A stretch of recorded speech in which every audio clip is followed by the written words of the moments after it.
There are a lot of us. No, that's not true. There are a few of us that are actually trying to work on what happens while people are still alive before they pass away, but as we begin to fade away. What what I call the fading away process, where little by little we're able to make fewer and fewer decisions as well as we used to make them before. It makes no sense to spend your entire life saying no to things that you could have done to accumulate and to build a nest egg, either for you or to pass on to your heirs, to suddenly have it ripped away simply because we can't think as well as we could once before. We have Cameron Huddleston coming on the show today. She is the author of a book that talks about how to speak to mom and dad about their money. She is part of a company that is called Careful. You can get it on an application on your phone to be able to track and monitor your parents' finances to make sure if anything strange is going on. I'm certainly going to get it on my phone just to see how it works and to begin to understand it. I would recommend that you check it out if this is something that concerns you. Well, good morning and welcome to Consider This Program. I am your host, Joe Clark. So happy to have you along. I have got a special guest with us today, Cameron Huddleston. Happy to have her along. What we're going to do, she is with the Careful Family Finance Expert, wrote a book a few years ago, back in 2019, I think she said, dealing with parents and conversations that we've had on this book. I'm going to let her introduce the concept behind her book and where it is. But if you've listened to the show for any time at all, one of my fears is not dying in terms of what goes on inside of a trust, but the fading away factor. It's watching the millions and millions of dollars that I have witnessed over the last 33 years of my career as parents begin to little by little not be able to make the same cognitive, especially financial, but in all decisions, just as we simply age. And there have got to be ways to fix this. I've been working on a concept called incremental incapacitation with neurologists, a few attorneys, some CPAs engaged in different conversations of being able to identify a mental breakdown or dementia as it begins to occur, to be able to protect people's financial assets. You worked too hard. Your parents worked too hard just to let the money get lost and drift away over time. So as you know, and we've talked about this before, I get asked every week by multiple authors to be able to come onto the show to talk. This show really is designed to help you reduce financial regrets. And when Cameron's email came across and said, hey, here's what I'm about, here's what I've done, I just could not help but invite her on the show. So with that, I'm going to go ahead and bring on Cameron Huddleston. She's coming to us today from Kentucky, down in the beautiful green state with the Kentucky Derby just passed. So Cameron, welcome to the show. Hi, thank you so much for having me. I really appreciate it. Cool. Let's go ahead and start with your book. What was the title of your book and what was it about? So, my book is Mom and Dad, We Need to Talk: How to Have Essential Conversations with Your Parents About Their Finances. And as you mentioned, this book came out in 2019. I wrote it for two reasons, both my own experiences. I have been a financial journalist for a really long time. However, I did not have detailed conversations with my parents about their finances until I had to. My father actually passed away when he was 61 without a will. He was in a second marriage, so you can imagine what sort of mess that made for. And then my mother was diagnosed at the age of 65 with Alzheimer's disease. And I had to scramble to get her in to meet with an attorney to update all of her legal documents, especially that power of attorney and her living will. And then I had to play detective to figure out the details of her finances as her memory was fading. And I wrote the book because I don't want people to make the same mistake I did. I don't want people to wait until there is a health emergency, a financial emergency, to have these conversations, because there's a really good chance you're going to have to get involved with your parents' finances at some point. If you never fall into that caregiving role, the truth is everyone dies. And so you're going to have to deal with what your parents left behind. So if you didn't get involved with their finances while they were living, you're probably going to have to get involved with them once they pass away to deal with what's left behind. And these very difficult situations can be made so much easier if you just sit down and have these conversations while everyone is healthy and happy and before there are any problems. Well, as a professional financial planner, when I sit down with people who willingly come in to see me, sometimes, not all the time, but sometimes it's still hard to get all of the information and the data that you need to be able to make proper conclusions. And frankly, sometimes people actually forget about assets that they even had. And that's dealing with me on a professional level. So, how does a child begin to engage with a parent to say, by the way, Dad, how's it going? It is an awkward conversation, right? Or at least we assume it will be because so many of us were brought up in families where money was a taboo topic. I know that was the case in my family. My father always said, "Don't talk about money. It's impolite. Don't ask people money questions about their finances, about how much they make." And so I thought it was wrong to have these conversations until I became a financial journalist, and then I wasn't afraid to talk about money with anyone. Um, but I think there are a couple ways to make this conversation go well without it being so awkward. I think one of the things you can do is use a current event. And we have the perfect current event happening right now, the pandemic. So you can go to your parents and say, Mom and Dad, this pandemic has really gotten me thinking about planning for emergencies. And I'm wondering what steps you've taken in case there is an emergency to be prepared. What do I need to know to help you if you need my help? So, this is one way to start the conversation. You can use a story, talk about someone you know who maybe didn't have these conversations with their parents. And then when a parent passed away, there was nothing in place. And then there was all sorts of family fighting over who got what, or you could share a success story of someone you know who did have these conversations and how much easier it was for them.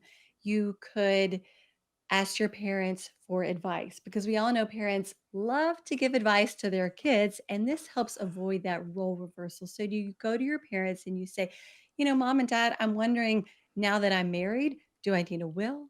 Do I need life insurance?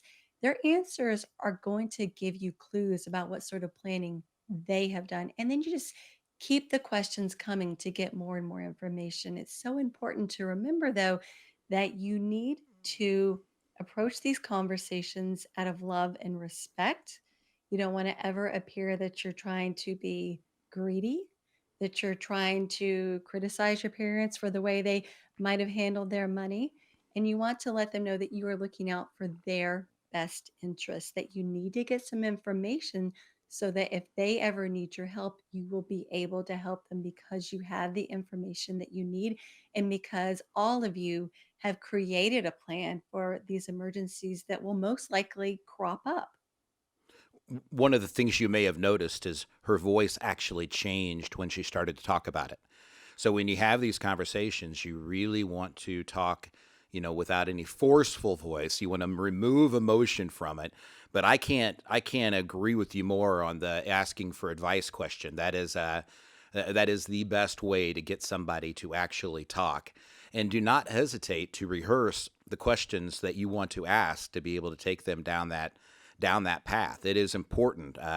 We've had John Braddock on this show before of My Life and Wishes. And, John went through the same thing with his father in law. He passed away, and all of a sudden you have all of these documents and you have no clue. And when you said play detective, Cameron, that's exactly how John talks about it. And, just like you, he wasn't a financial journalist. He actually was in my industry and abandoned it to try to figure out how to help people in the same cause that you and I have. So I couldn't agree with that more. But folks, you will. We've talked about that on this show before. You will exit. And, one of my buddies reminds me with my business, he says, Joe, you will exit. You will either exit because you sell the company, which I have no intentions of doing except to my partners, I should say, I have 5 of them, or you will have to leave, or you will die, but you will exit. Your parents' finances will exit. Either they will spend them, they will waste them, or you will have to deal with them if you don't deal with it today. So, Cameron, good for you. You've got a program called the Careful Family Finance Expert. Tell me about that. What's that do? Well, actually, it's just called Careful. And I am the family finance expert for Oh, there we Careful. go. Careful is Careful is a new service that launched in February. It's an app. It's available on iPhones, Android phones.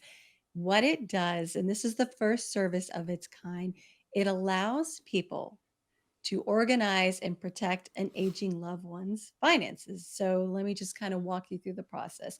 You download the app, and then you can go through the process of linking your parents, grandparents, anyone you might be caring for. You link their financial accounts to the app.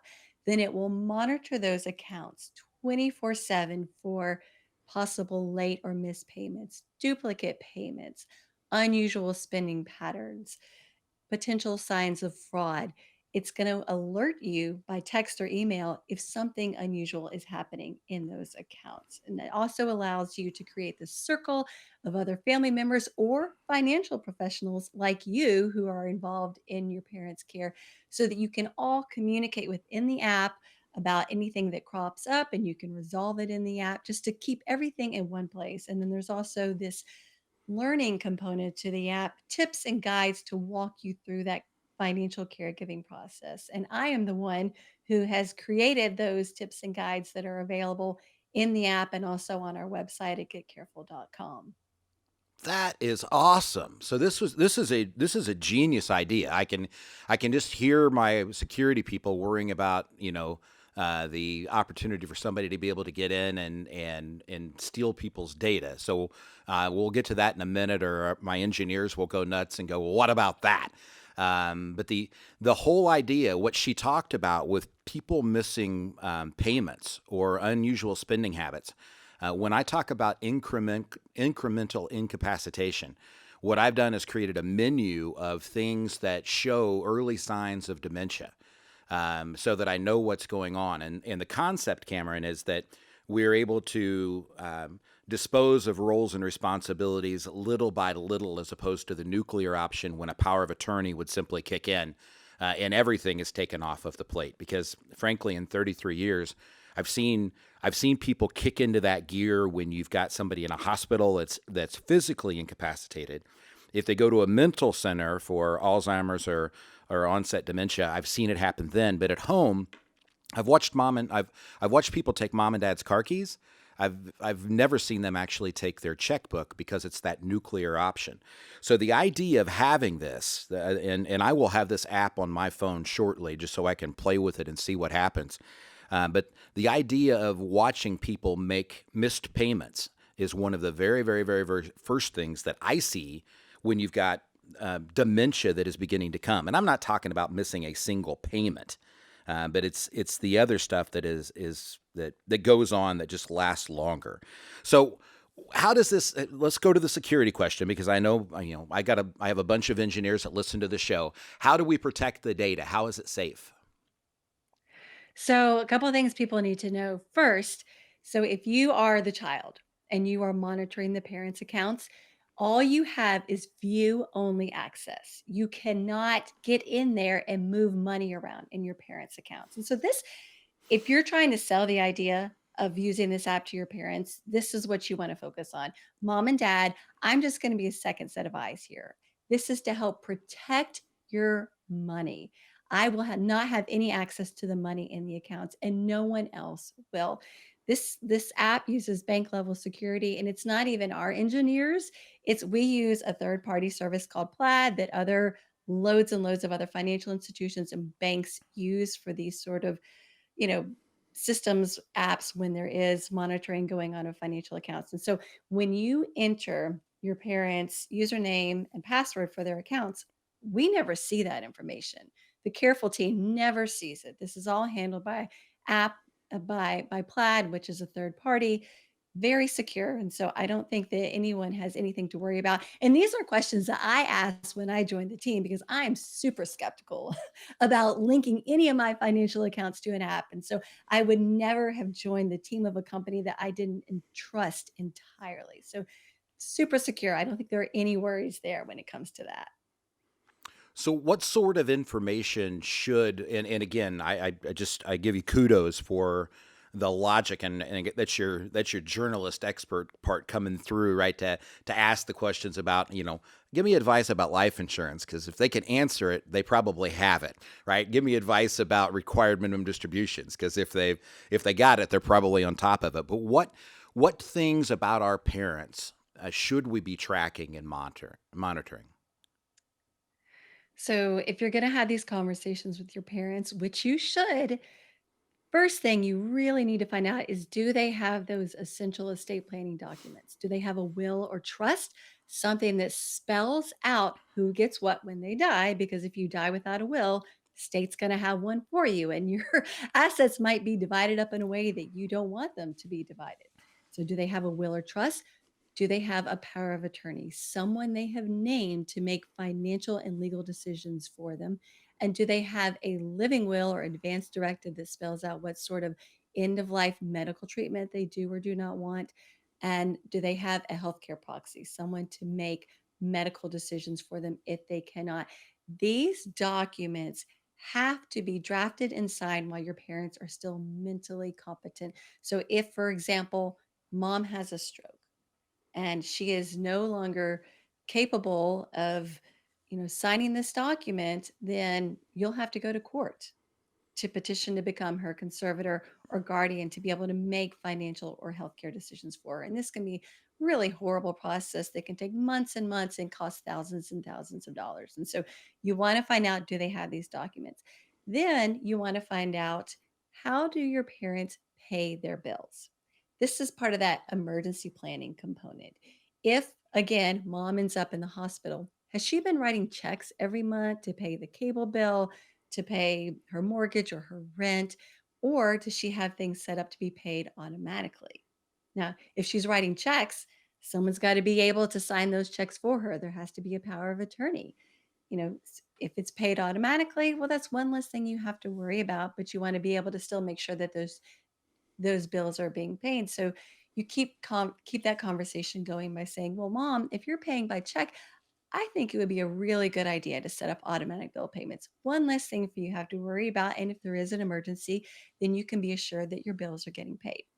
Then you start digging a little bit deeper. Okay, so what sort of insurance policies do you have? Do you still have a life insurance policy?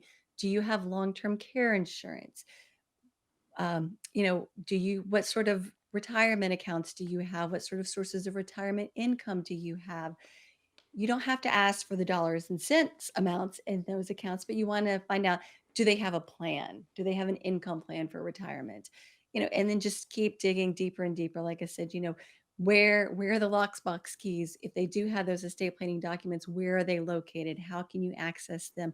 Do they have any sort of debt that they're still paying off? The more information you can get, the better. And if your parents are reluctant to tell you this information, ask them to write it down. And I say, by writing it down, I mean everything. Get all the account numbers, the usernames and passwords, and then get them to tell you where that document is, how you can access it, and under what circumstances you would be allowed to access it. This allows your parents to maintain control of that information if they don't feel comfortable sharing it with you at this time. So, two of the most tragic things that I've ever seen, Cameron. One, people of our parents' generation have a habit of keeping around old documents, right? And they'll keep life insurance policies that are no longer valid. And so when you go playing that detective game, right, you're running around to try to find a life insurance policy that's been bought by 7 other life insurance companies and hadn't been valid for the last 25 years, and yet the contract is still there. The second one is, and this is why this is so important, what Cameron's work is doing here is critical. Um, Many times people of an older generation have multiple checking accounts. And we had a case where a guy had a checking account, and that checking account did one thing over the course of the whole year, and it was an ACH. That's an automatic payment to pay his long-term care. The kids came in, and because we believe in simplifying everything, the kids came in and closed down that account because they didn't see anything come out of it the last quarter. And all of a sudden, the long-term care policy got missed. When you're 88 years old, insurance companies aren't real likely to let you just write a check to catch that back up when it's 6 months past due. So bad things can really happen. Pay attention to what she's saying. You're listening to Consider This Program. I'm the host, Joe Clark. Cameron Huddleston, she's the Careful Family Finance expert with a company called Careful. It's an app that you can actually put on your phone to help have conversations with mom and dad. Cameron, I really want to get back to your book written in 2019, Mom and Dad, We Need to Talk. How to have an essential conversation with your parents about your finances. We talk about triggers and transitions on the show all the time. COVID is certainly one of those triggering events where we ought to be able to have those conversations. Cameron, if somebody was to get your book and to begin to break it down and read it, what kind of game plan is in that book that they're going to learn, or is getting the app just enough? And I'm guessing as an author, you're going to tell me reading the book would be a great idea. If you have not started these conversations with your parents yet, yes, shameful plug here. I would recommend reading my book because it walks you through the whole process. I give you reasons why to have these conversations, lots of different conversation starters. I talk about the things that you need to be discussing with your parents. I even share tips on if you're having trouble getting through to your parents, getting them to talk to you. And then I also talk about what you should be doing to pay it forward with your own children by having these conversations with them from the time they are young. And so that it's not, nothing comes as a surprise for them as you get older. And so, yes, certainly, reading my book is one way to start with these conversations.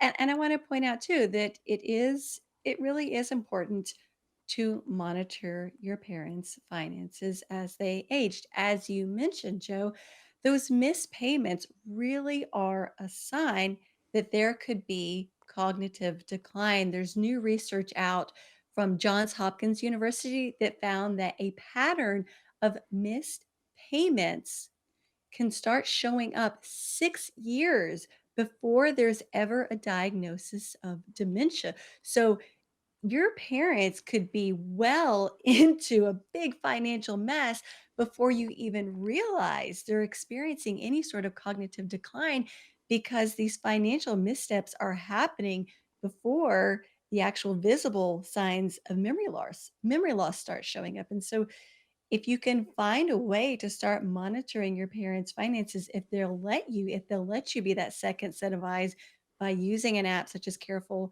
or even letting them, convincing them to let you, just kind of see their bank accounts from time to time or look at their statements just to see what's going on.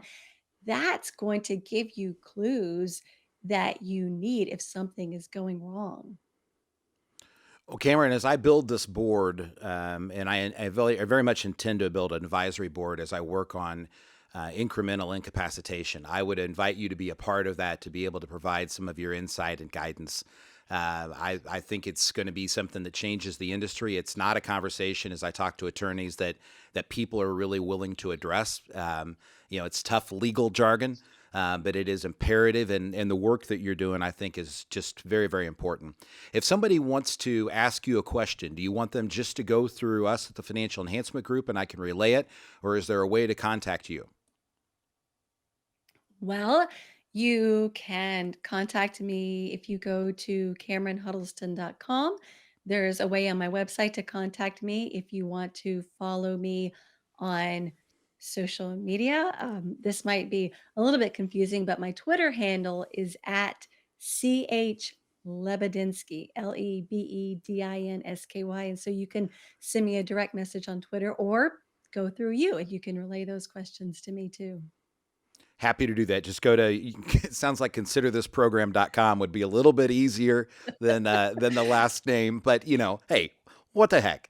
Cameron, I really enjoyed having you on the show, and thank you so much for your hard work, your dedication, and what it is you're doing. It is very, very, very important. And as we talk about a lot on this show, it doesn't do any good to save and accumulate, say no to things your entire life so that you can create a life savings to simply let it get taken away because of mental decay. Right? Let's make sure we're ahead of this and make sure that you as kids don't wind up with a mess. Cameron, thank you so much. You have a wonderful day. Thank you. You too. Hey, what a great interview with Cameron Huddleston. She's out of Kentucky, the careful family financial expert, author, Mom and Dad, We Need to Talk, how to have an essential conversation with parents about their finances. You know, this was one, we did a program like this not so long ago here on Consider This Program. It was one of the most requested follow-up information that people wanted to have. If you want to hear the rest of the interview, obviously you're getting an edited part of the show right here on the radio. But if you want to hear the full conversation between Cameron and myself, simply go to our podcast, Consider This Program, and you'll be able to pull that up off of any place you listen to podcasts. Also, if you want to go just straight to the website, considerthisprogram.com. That'll take you right to our website. You'll be able to find everything that you need there. While you're there, get signed up for your Next Steps meeting. Remember, that's a 90-minute complimentary meeting brought to you by the Financial Enhancement Group. Over 90 minutes, we'll give you things that you need to consider right now, things you're going to want to consider in the future, and if we choose to partner together, things we'll do for you. We will take into consideration the Careful app that Cameron has just brought to us today from this interview. I think it is a phenomenal idea. I think having the conversation with Mom and Dad is a little more difficult than I think some people think it is in normal times. I think COVID, and there's research that actually shows this. I think COVID actually probably provides a period of time, a mechanism, if you will, where you can really have this conversation with people. So consider that. Call us 800-928-4001. Get signed up for the podcast. Go to considerthisprogram.com.